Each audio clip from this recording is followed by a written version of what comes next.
In this tutorial, I'll be introducing sonata form, and I'll be using the example of Allegro assai, the third movement of Sonata in G by Georg Benda. It is a selection from the current ABRSM Piano Grade 4 syllabus. Some of the attributes I'll be introducing are the sections of a sonata form, exposition, development, and recapitulation, how the composer modulates or changes keys in the middle, and how phrases are structured, specifically periodic phrases, which include an imperfect cadence and a perfect cadence. Now, these tutorials are not only intended to demonstrate performance practice, technical challenges, but also these terms that I'm mentioning, because even though this is a grade 4 piece, these ideas of modulation, hearing cadences, and so forth will come up in later grades. This is a perfect example to get yourself listening to phrases and structures in a certain way. So let's start with the first phrase. I said it's in G major. In this case, the exposition, the entire first section of this sonata movement, is 16 measures and it's one phrase.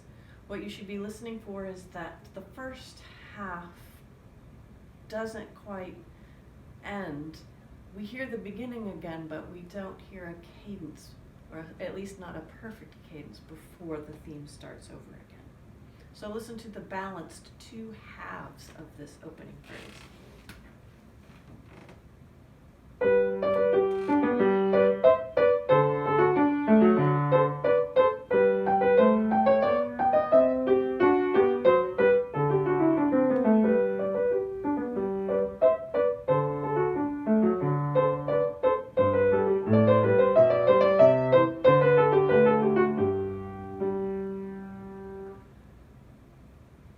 So we've just completed the exposition and we've arrived at G, where we started.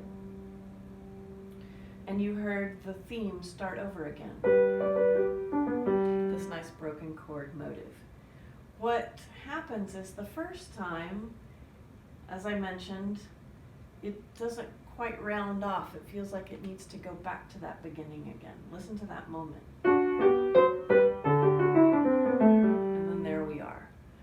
But really the cadence is this moment. It's this illusion that Benda creates with the scale going down,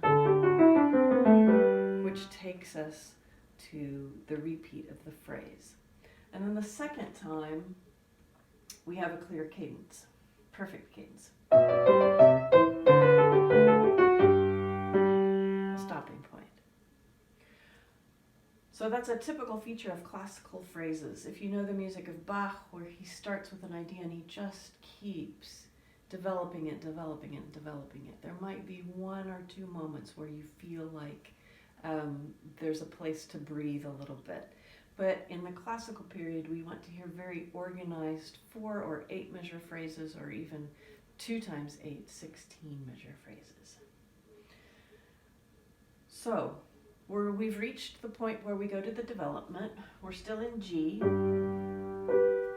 and the beginning of the development starts with 2 notes from the G chord. But he goes on immediately in a different way.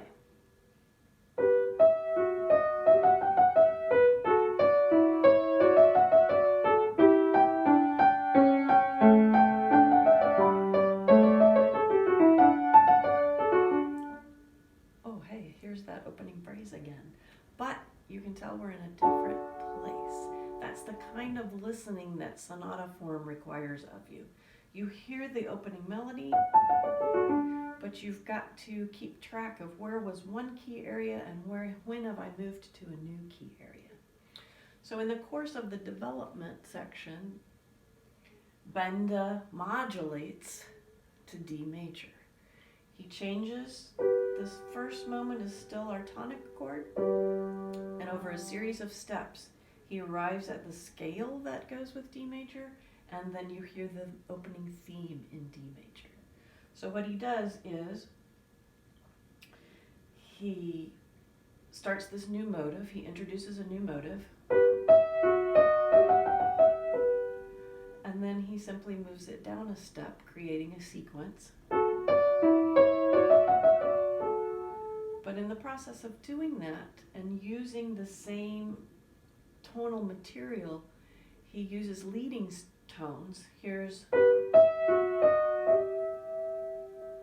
this actually takes us to an E minor sounding measure. And then going down a step, he keeps that leading tone, which gives us the C sharp, which allows us to play the entire phrase in D major.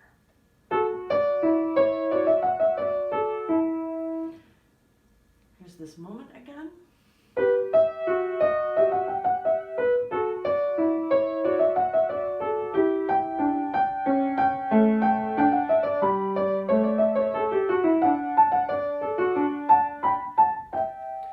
And we've arrived what sounds like it might be the recapitulation, but it's deceptive because we're actually in another key. We're still in the development.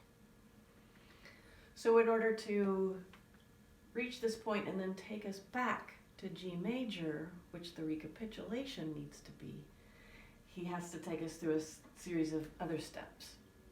Here's right where I left off.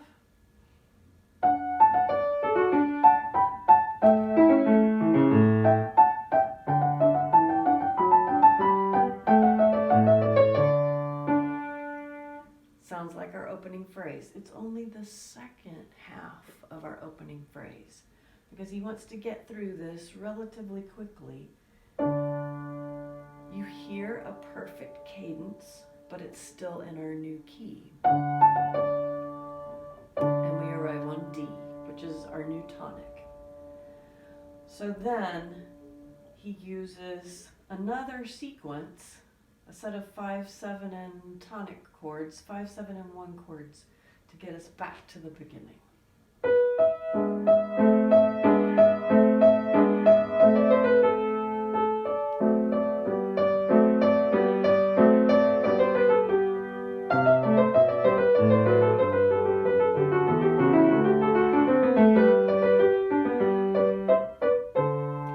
And here we are.